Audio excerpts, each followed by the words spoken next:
ప్రజలారా వినరండి ఈ సత్య సువార్త, సర్వజనులారా కనరండి ప్రభు సత్య సువార్త. వినవచ్చిన ప్రియులకు విమోచన యేసు వార్త. ప్రభు అయిన యేసుక్రీస్తు వారి యొక్క నామంలో మిమ్మల్ని అందరినీ ప్రేమతో ఈ సత్య సువార్తని ఈ కార్యక్రమానికి ఆహ్వానాన్ని తెలియజేస్తున్నాను. ప్రియ స్నేహితులారా, దేవుని కృప మనకు తోడుగా ఉండి ఉన్నది. దేవుడే మనకు తోడుగా ఉండి ఉన్నాడు. ఆయన సన్నిధి మనకు తోడుగా వస్తూ ఉన్నది. ఆయనకు దూతల కంటే మించి ఈరోజు నేను చెప్పగలుగుతున్నటువంటి సువార్తమానం ఏంటంటే, the lord himself is with us and he is going to give us the rest that we needed. ఆయనే స్వయంగా దేవాతి దేవుడే, ఆయన మనతో ఉండి మనకు కావలసిన విశ్రాంతిని, నెమ్మదిని ఆ దేవుడు మనకు దయచేయడానికి ఆయన ఇష్టపడుతున్నాడు. మానవ రీత్యా మనం చూసినప్పుడు అండి, వీ నీడ్ రెస్ట్. నేను ఈ మధ్యలో కొన్ని ఈ యొక్క రిటైర్మెంట్ ఫంక్షన్స్ కార్యక్రమాలకి నేను వెళ్ళటం జరిగింది. సాధారణంగా రిటైర్డ్ అయిన తర్వాత మనం టెన్షన్ ఫీల్ అయిపోతూ ఉంటారు కదా మన వాళ్ళు. మన మధ్యలో ఒక ప్రోగ్రాంలో కూడా ప్రక్కన ఇంకొక బ్రదర్ గారు అంటూ ఉన్నారు కదా, రిటైర్మెంట్ అయిన తర్వాత కొన్ని నెలల పాటు మనకు ఆ బాధ, ఒక విధమైనటువంటి బాధ మనకుంటూ ఉంటుంది. అది నేను కూడా అనుభవించాను అంటూ వారు తన యొక్క స్వానుభవములోంచి మాట్లాడుతూ ఆ రోజు రిటైర్ అయినటువంటి ఒక వ్యక్తికి వారికి ఆదరణ లేక వారికి ధైర్యాన్ని తెలియజేస్తున్నారు. ఇట్స్ న్యాచురల్ కదా. ఏం చేతనంటే అప్పటి వరకు దాదాపు ఒక 30 సంవత్సరాలు లేక 28 సంవత్సరాలు పైబడి మనం ఉద్యోగంలో వెళుతూ ఉన్నప్పుడు ఉదయాన్నే లేచిన వెంటనే ఉద్యోగానికి వెళ్ళడం, సాయంకాలానికి రావడం, అక్కడ పిల్లలతోటి, టీచర్స్ అయితే కనుక పిల్లలతోటి, ఆఫీసులు అయితే కనుక ఆఫీసులో ఉన్నటువంటి వ్యక్తులతోటి మనం బిజీగా లైఫ్ గడపడం. సో ఇది ఒక అలవాటు అయిపోయింది, ఒక రొటీన్ అయిపోయింది మన యొక్క జీవితంలో. రిటైర్ అయిన తర్వాత కూడా మనకి తెలియకుండా ఒకసారి పొద్దుటైన వెంటనే మనం గబగబా స్నానం చేసేసి బట్టలే చేసుకుంటాం, ఏదో వెళ్ళిపోవడానికి అన్నట్టుగా. ఈలోగా భార్య లేకపోతే ఇంట్లో వాళ్ళ జ్ఞాపకం, ఏమండి మీరు రిటైర్ అయిపోయారు కదా, ఇంకేంటి ఎక్కడికి సిద్ధపడి వెళ్ళిపోతున్నారంటే ఒక్కసారిగా ప్రాణం చివుకమంటది. కానీ ఈరోజు నేను ఆలోచన చేస్తూ ఉంటేనండి, దిస్ నీడ్స్ రెస్ట్ అండి. ఈ దేహానికి విశ్రాంతి అనేటువంటిది కావాలి ఖచ్చితంగా. మరీ మనం కంటిన్యూగా వర్క్ చేయించేస్తుందంటే, చాలా కాలం క్రితం ఒక ఫారినర్ నాకు పరిచయం అయ్యి నాతో పాటు కొంతకాలం ఉండటం అనేటువంటి జరిగింది. సో అతడు మాట్లాడుతున్నాడు, సువార్త we will become a burning అనేటువంటి రీతిగా మాట్లాడుతూ వచ్చాడు. బర్న్అవుట్ అనేటువంటి ఒక మాట ఉపయోగిస్తూ వచ్చాడు. ఎందుకంటే ఆ రోజుల్లో నేను కూడా చాలా బిజీగా ఉంటుండేవాడిని. ఎప్పుడు మీటింగ్స్ అని, ఆ ప్రార్థన కొట్టడం, ఈ ప్రార్థన కొట్టడం, డైలీ ప్రోగ్రామ్ అనేటువంటిది. యాక్చువల్లీ అతను ఒక యవనస్తుడుగా నా దగ్గరికి వచ్చినాడు. వీసా కొన్ని నెలల కన్నట్టుగా చేసుకుని వచ్చాడు. ఆ మీటింగ్స్ అయిపోయిన తర్వాత ఇంకా వాళ్ళకి ఎవరో లేకపోతే మనవాడిని, నన్ను తర్జుమాకి వెళ్ళాను కనుక నన్ను పిలిచి, అయ్యా మీ దగ్గర ఏమన్నా పెడతారా, వాడు భోజనం వాడే తింటాడులే కానీ ఉంటాడు, చక్కగా వాక్యం అది చెప్తాడని చెప్పేసి అంటే నిజంగా మంచి వాక్యం చెప్పేవాడు. సో వచ్చిన తర్వాత ఏం చేస్తారు మీరు, మరి నా ప్రోగ్రామ్ ఏంటనేటువంటి అంటే నేను మొత్తం ఒక నెల రోజులకు సంబంధించిన ప్రోగ్రామ్ రాసి ఇచ్చేసా. ఈ రోజున ఎక్కడ మీటింగ్ ఉంది, పలానా రోజున ఎక్కడ మీటింగ్ ఉంది, పలానా రోజున ఎక్కడ మీటింగ్, పలానా రోజున ఎక్కడ మీటింగ్, అలా మధ్యలో గ్యాప్ అనేది ఇవ్వలే. మనోడు చూసినట్టు అనుకున్నాడంట, తర్వాత చెప్పాడు లేదు నాతోటి, మనం చూసినట్టు అనుకున్నాడంట, అరే బాబు ఎందుకు వచ్చాయంటే ఇక్కడికి, నేను మళ్ళీ తిరిగి నా దేశానికి వెళ్ళిపోతే మంచిదని అనుకున్నాడంట మనవాడు. ఏం చేస్తున్నాయంటే బయట దేశంలో వాళ్ళు సండే ఈజ్ ఏ హాలిడే. ఆ సండే ఆరాధనకు వెళ్ళడం, 1 గంట 2 గంటలు దేవుణ్ణి ఆరాధించడం, మిగతా టైం అంతా హాలిడే. వీకెండ్ మీన్స్ వీకెండ్ అంటే శనివారం నాడు వాళ్ళు ఒకవేళ సరదాగా ఫ్యామిలీతో బయటికి తిరిగేదంటే సరదాగా ఫ్యామిలీతో బయటికి తిరగడమే, no office work, nothing as such. కానీ భారతీయులమైనటువంటి మనం అలా ఉండలేములేండి. మనం ఏంటంటే 24 గంటలు మనం పని చేసేస్తూ ఉంటాం. చాలాసార్లు మనం చేసేటువంటి ఒక విషయాలు ఏంటంటే, రాత్రులు నిద్రపోకుండా మనం పనిచేస్తూ ఉంటాం. Late night 9, 10, 11, sometimes even 12 o'clock. ఒక్కొక్కసారి మరీ ఎక్కువైతే కనుక 1 గంట వరకు కూడా చదువుకుంటామో లేక పని చేస్తూ ఉండటమో ఇట్లా అయిపోతూ ఉండదు. అఫ్కోర్స్ ఈ రోజుల్లో కొంతమంది ఇంకొక రకంగా కూడా బిజీగా ఉన్నారులేండి. వాళ్ళు ఏంటంటే టీవీ చూస్తా 1 గంట దాకా ఉండిపోతారు. ఏదో ఒక సినిమా చూడడం మొదలు పెడితే కనుక ఇంకా దాన్ని ఆపలేక, దాన్ని విడిచిపెట్టలేక, వచ్చేసి పడుకోలేక అది అయ్యేదాకా ఉంటారు. 1 గంట ఎంతో దాటిపోయేదాకా అక్కడే కూర్చుంటారు. అప్పుడు వచ్చి మళ్ళీ పండుకొని మళ్ళీ పొద్దుటే లేచిపోవాలి కదా, పొద్దుటే తెల్లవారుజామున లేవాలి, మళ్ళీ వాళ్ళ యొక్క పనులు చూసుకోవాలి, వాళ్ళ ఉద్యోగానికి వెళ్ళాలి. వెళ్ళేటప్పుడు ఒక్కొక్కసారి నిద్ర వచ్చేది, బస్సులో ఒక్కొక్కసారి నిద్ర వచ్చేది, బండి దాలతో ఒక్కొక్కసారి నిద్ర వచ్చేది, లేదా ఆఫీస్కి వెళ్ళిన తర్వాత నిద్ర వచ్చేది. అక్కడ మనం ఆఫీస్ పని చేయడానికి బదులుగా నిద్రపోతా కూర్చుంటాం. గబుకుని ఏ ఆఫీసర్ అని వచ్చి చూసాడంటే కనుక ఇంతే సగం మనం మళ్ళీ అక్కడ మన పని. So this body needs rest. If we don't give rest to this body, ఈ దేహానికి గనక మనం రెస్ట్ అనేటువంటిది ఇవ్వకపోయినట్లయితే బర్న్అవుట్ అనేటువంటి ఒక మాట వాడతారు దాన్ని. బర్న్అవుట్ అని అంటే యాక్చువల్లీ ఒక బల్బు మనం వేసి ఉంచామనుకోండి, ఇప్పుడంటే అన్ని మనకి మెర్క్యూరీ ఏంటంటే ఎల్ఈడి ఇలాంటివి కొన్ని వస్తున్నాయి, బాగానే కాంతివంతంగా ఉంటూ ఉన్నాయి, వెలుగుతూ ఉండొచ్చు ఎక్కువ కాలం. ఈవెన్ అదైనా ఎక్కువ కాలం మనం అలాగే వెలిగించేసే ఉంచేస్తే గనక ఏదో ఒక రోజుని ఆ ఫిలమెంట్ ఏమైపోద్ది అంటే అది రాలిపోద్ది. అది బర్న్అవుట్ అంటారు దాన్ని. బల్బు మాడిపోయింది అంటారు సరే, బల్బు మాడిపోవటం. ఇంతకు ముందు రోజుల్లో మనకి బల్బు మాడిపోయింది అనేటువంటి రీతికి వాడుతున్నాం. ఇప్పుడు అన్ని కూడా ఈ వేరే రకమైనటువంటి బల్బులు వచ్చినాయి కనుక, ఎల్ఈడి బల్బులు లాంటివి వచ్చినాయి కనుక ఇదిలో అంత ఎక్కువ మాడిపోయినటువంటి రీతిగా ఆ మాట వాడట్లేదు. కానీ ఇంతకు ముందు రోజుల్లో ఫిలమెంట్ ఉండేది, 2 పొల్లలాగా ఉండేవి, దానికి ఒక ఫిలమెంట్ అనేటువంటిది ఉండేది. సో అది ఒక్కొక్కసారి ఎక్కువగా ఉండిపోతే టప్ అని రాలిపోద్ది అది. సో అప్పుడు ఏమంటాం అంటే బల్బు మాడిపోయిందండి అని చెప్పేసి అని అంటాం. అలాగే మన జీవితంలో కూడా బల్బు మాడిపోయినట్టుగా మాడిపోయే ప్రమాదం ఉంది. భారతీయులైనటువంటి వాళ్ళకి, నా తెలుగు సహోదర సహోదరులైనటువంటి వారికి నేను మనం చేస్తున్నటువంటి ఒక విషయం ఏమిటంటే, we need to give rest to this body. One thing, because of restlessness we get sugar and BP. మనం రెస్ట్లెస్గా ఉండటం వలన, రెస్ట్లెస్ కాదు అసలు రెస్టే లేకుండా ఉంటున్నాం మనం. రెస్ట్లెస్ కూడా కాదులేండి అది. మనం అసలు రెస్ట్ లేకుండా మన ఈ బాడీను పని చేసి నిద్ర ఇవ్వాల్సినంత నిద్ర ఇవ్వకుండా, మనం నిద్రపోవలసినంత నిద్రపోకుండా మనం ఊరికే పని చేసేసినంత చేత త్వరిత కాలంలోనే మనకు షుగర్ అటాక్ అవుతుంది, మనకు బీపీలు అటాక్ అవుతూ ఉన్నాయి. సో ఈ రోజు నేను మీకు మనం చేస్తున్నటువంటి ఒక మాట ఏమంటానంటే, నా ప్రియ స్నేహితులరా, give some rest to the body. వీకెండ్స్లో ఒక్కొక్క రోజు కొంచెం విశ్రాంతిగా ఉండండి, మనశ్శాంతిగా ఉండండి. ఒక్కొక్కసారి కొంతమంది, ఈవెన్ నేను కూడా చేసిన తప్పు ఏంటంటే, చేసిన తప్పు లేకపోతే ఇప్పటికంటే ఇంకా పెద్దవాళ్ళు అయిపోయారు కనుక పిల్లలు అది ఇది అనుకోను, కానీ బట్ ఆ రోజుల్లో పిల్లలు చిన్నపిల్లలుగా ఉంటూ ఉన్నప్పుడు I don't give much time to spend with my children. నా పిల్లలతో గడపడానికి నేను ఎక్కువ సమయం ఇవ్వలేకపోయాను. ఎప్పుడు చూసినా నా దేవుని సేవ, నా దేవుని సేవ, నా దేవుని సేవ అంటూ నేను ఇంకా మొత్తం నెలంతా బయటికి తిరుగుతూ ఉండటమే, నెలంతా కూడా మీటింగులకు వెళ్ళిపోతూ ఉండటమే. ఇంటికాడ ఉంటే ఇంటికాడ ఉన్నటువంటి సంఘ సేవ, బయటకు వెళ్తే కనుక బయటకు సేవ, ఇప్పుడేమో మాటికి ఇజ్రాయెల్ దేశం సేవ, ఇవి ఎక్కువ అయిపోతా ఉన్నాయి. సో ఈ రోజు నీ దేవుడు మాట్లాడుతూ చెప్తున్నటువంటి మాట ఏమన్నాడంటే, నా సన్నిధి నీకు తోడుగా వస్తుంది, నేను నీకు విశ్రాంతిని కలుగచేసేదను, నేను నీకు విశ్రాంతిని కలుగచేసేదను. Look at our God. మన దేవుని వైపు చూడండి, మన దేవుని విషయం చూడండి. ఆదికాండం 1వ అధ్యాయంలో గనక మనం చూసినట్లయితే 6 దినముల పాటు దేవుడు ఈ సృష్టి కార్యక్రమాన్ని జరిగించాడు. 6 రోజులు.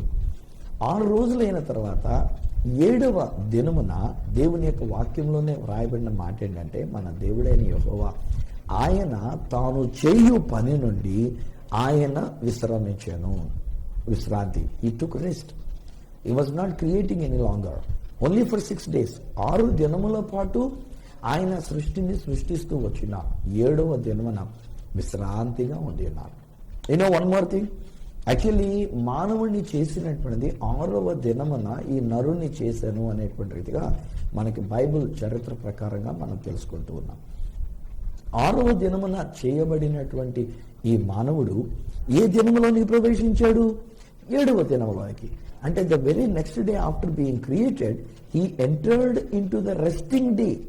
విశ్రాంతి దినములోనికి అన్నట్టుగా ప్రవేశించినాడు.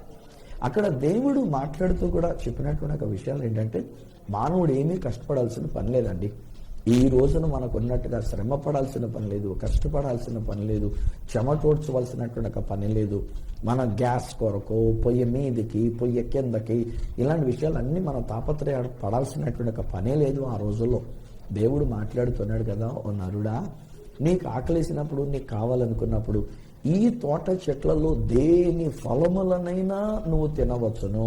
బై ద బై స్నేహితులారా, మంచి ఆరోగ్యం మనకు ఎక్కడొస్తుంది అని అంటే ఫలము తిన్నప్పుడు, పండ్లు మనం తింటూ ఉన్నప్పుడు.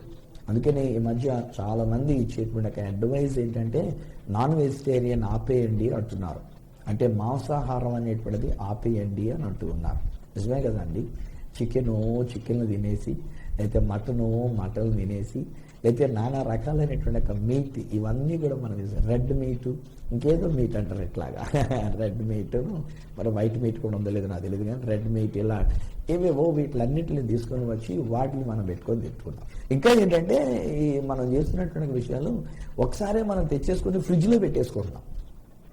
ఆలోచించేయండి, ఆ మాంసం మనం తెచ్చుకున్నప్పుడు దాన్ని చంపేసిన తర్వాత అది చచ్చిన శవం. సో శవము లాంటి దానిని తీసుకొచ్చి, చచ్చినటువంటి దాని మాంసం తీసుకొచ్చి మన ఫ్రిడ్జ్లో పెడితే పురుగు పట్టుకొని ఉంటుందంటారా? సాధారణంగా చచ్చిపోయినటువంటి దేహంలో పురుగు పట్టడం అనేటువంటి సహజంగా జరిగేటువంటి విషయం. దాన్ని తీసుకొచ్చి మనకు ఫ్రిడ్జ్ ఉంది కదా అని చెప్పేసి ఫ్రిడ్జ్లో పెట్టుకొని, ఆ చేపను తీసుకొచ్చి మనం ఫ్రిడ్జ్లో పెట్టుకొని, ఆ రొయ్యలు తీసుకొచ్చి మనం ఫ్రిడ్జ్లో పెట్టుకొని, ఆ మాంసం తీసుకుని వచ్చి మనం ఫ్రిడ్జ్లో పెట్టుకొని, ఈరోజు కొంత వండుకుందాం, రేపు లేక ఎల్లుండి మిగతా కొంత వండుకుందాం అని తీసుకుంటామంటే 2-3 రోజులు ఫ్రిడ్జ్లో పెట్టినటువంటి శవము యొక్క మాంసం. ఫ్రెండ్స్, నేను మిమ్మల్ని ఎబ్రికం చేయాలని కాదు, కానీ ఒకసారి ఆలోచించేద్దాం. మనం ఆలోచించుకుంటే తీసుకొచ్చి వాటిలో పెట్టుకుంటూ ఉన్నాం. తత్ఫలితం కొలెస్ట్రాల్ మనకు పెరుగుతుంది.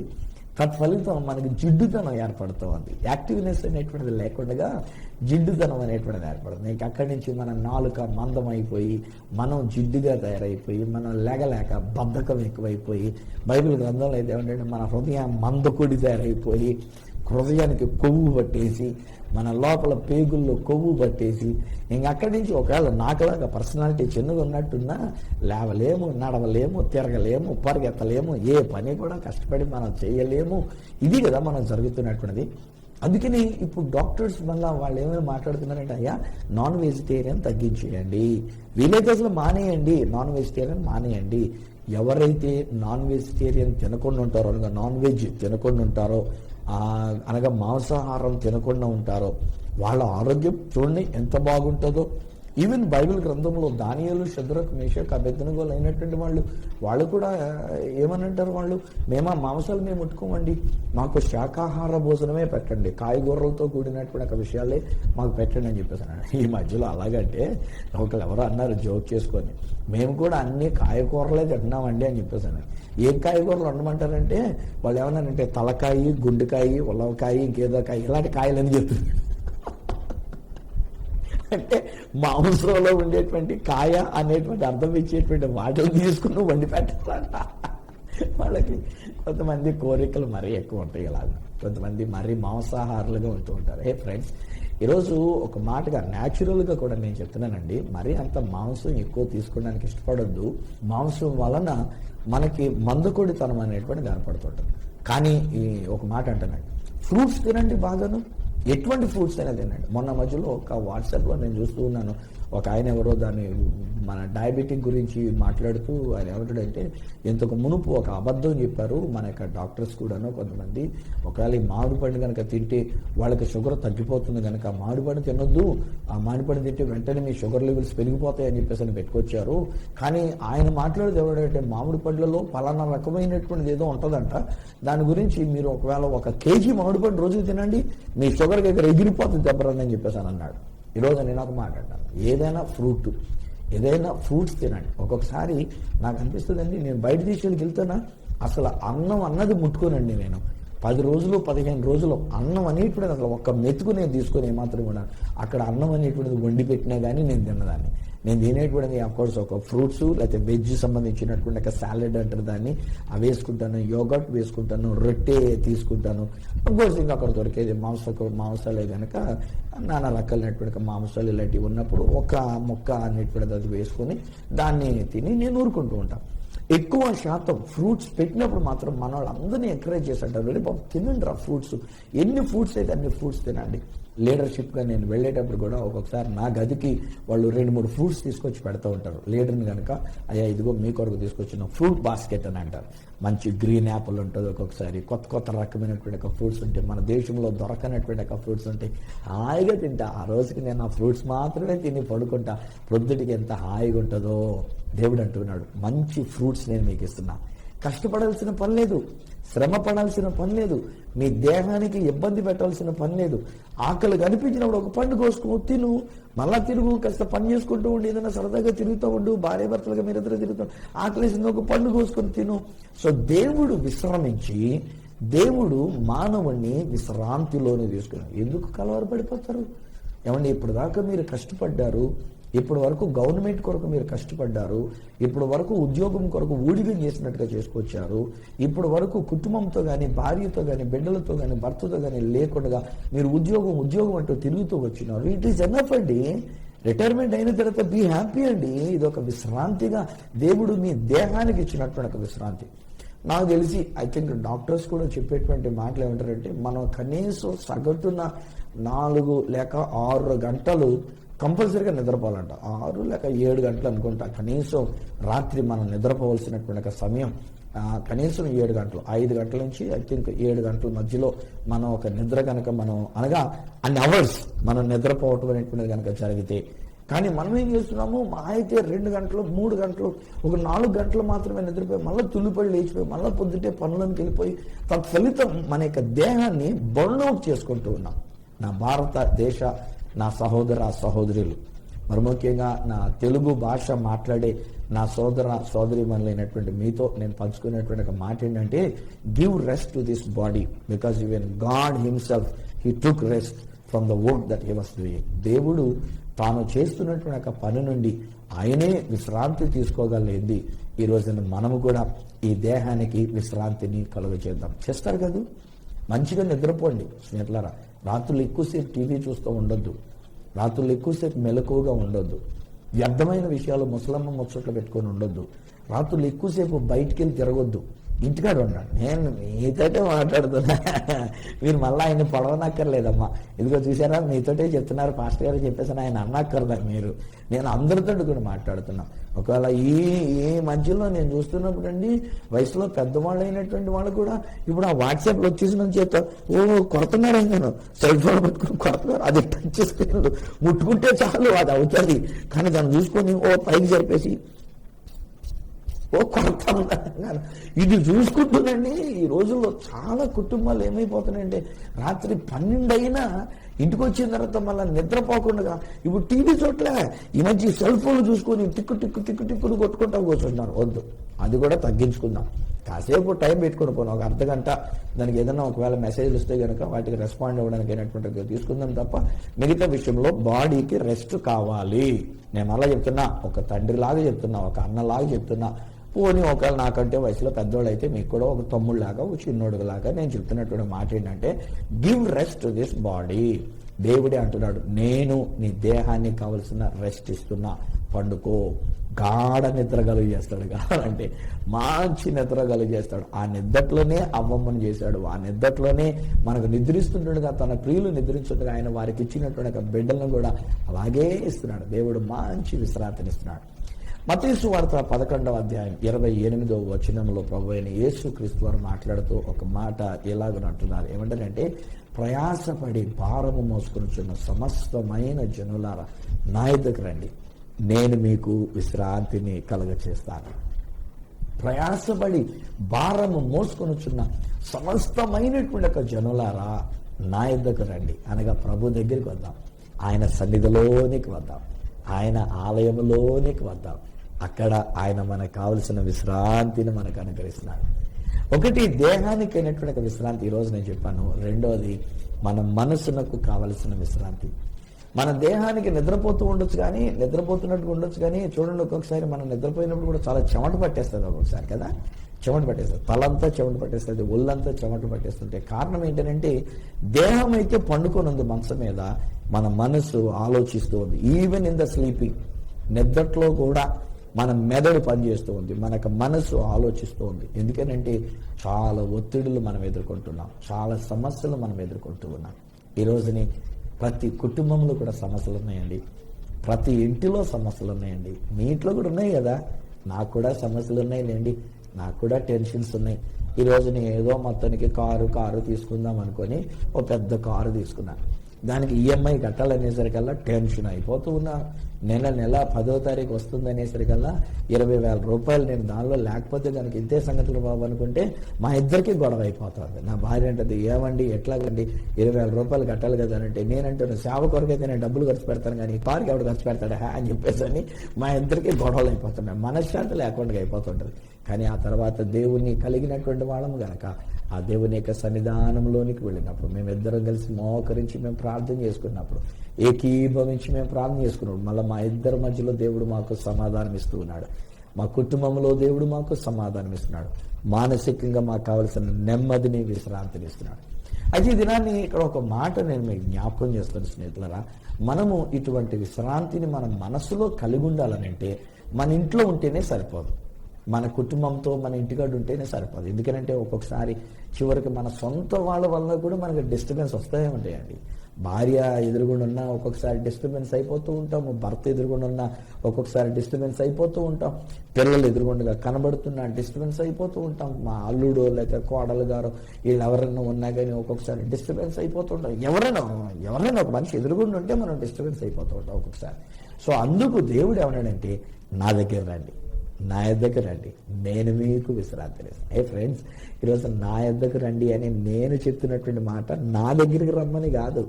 సువార్తరాజు గారి దగ్గరికి వస్తే మీకు విశ్రాంతి దొరకదు.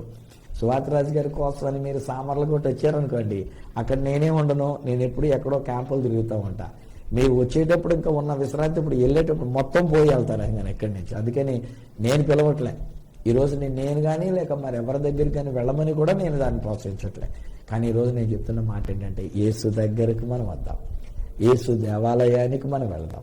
మీ ఊర్లో ఉన్న దేవాలయం, మీకు దగ్గరగా ఉన్న దేవాలయం, అది ఏ దేవాలయమైనా కానివ్వండి, ఏ సహవాసమైనా కానివ్వండి, ఏ డినామినేషన్ అయినా కానివ్వండి, అది యేసు ప్రభు ఉన్న దేవాలయం, యేసు ప్రభు కోరుకున్నటువంటి ఒక స్థలం, ఆ ప్రభు ఉన్నటువంటి ఒక స్థలం.